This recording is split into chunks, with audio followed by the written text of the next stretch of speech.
Abantu 14 bahitanywe n'inkongi y'umuriro aho ibihumbi bakuwe mu byabo n'urugomo rw'abajihadiste bari bacumbitse mu mahema mu majyaruguru ashyira uburasirazuba bwa Nigeria.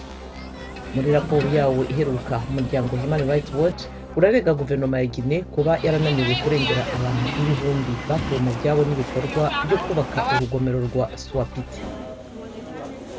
Muri Kenya ho ibitaro byigenga biri Nairobi birimo kwitegura kuba byakwakira abantu benshi bakwandura virusi ya corona nk'uko babyiteze. Abarimu muri Cameroon barimo kwigishiriza abana mu byumba by'uruganiriro imbere ya televiziyo biturutse ku ngamba za guma mu rugo hirindwa ikwirakwira rya COVID-19.